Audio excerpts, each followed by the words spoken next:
Yeah, sure. Angat no mi distract, mi 100 bars, mi freestyle. Mr. Kangaroo, Young Zesh, Lyrical Pastor, asiye makeng. Yeah, sure. Ngithwele ingane, angifuni feature. Nginilungisela umgwabo nge-mic ne-speaker. Mr. Kangaroo, wena ulipheli uyayikhosa i-beats. Ngithi akususe ngwane park ufike enhlambeni straight.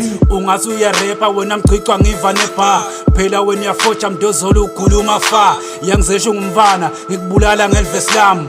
Noma uyang mina ngiveterial ngikunika sifundo. Ufuna kutrenda kawo tawutrenda emgwabeni. Ngitho nishane yonke nishone ngaphandle emvuleni. Ngithi buyandana bafana nifuna i-cloud. Ngitho nishange hook bese ngiphiza nge-verse out. Lyrical Pastor usuka gceka abantu.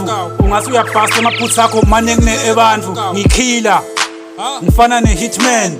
Ngitho kwenta ube sezingeni leswazi disclan. You-old boy soft ngathi ngema-marshmallow. Ngithi nika umsebenzi nginenkinga ne-fake follow. Ema-line zenu ashisa njengendilo likhandlela. Sinceshika si-rap emayikhini angilwi ngemuno. Ngibhala ingadi kawo ema-line zami anenkinga kulabanye. Uma nifuna kupopa popani imilomo yenu. Ngitho nifundzisa ngelithandvu lelibi ngiziphumana emdlalweni. Ngitho nifundzisa ngelithandvu lelibi ngiziphumana emdlalweni.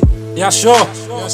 Mr. Kangaroo ngokufaka ufreezer kuphele lokushisa ebusika. Yangizeshi ngokushaya ngepheni lami ungabe usashaya TikTok.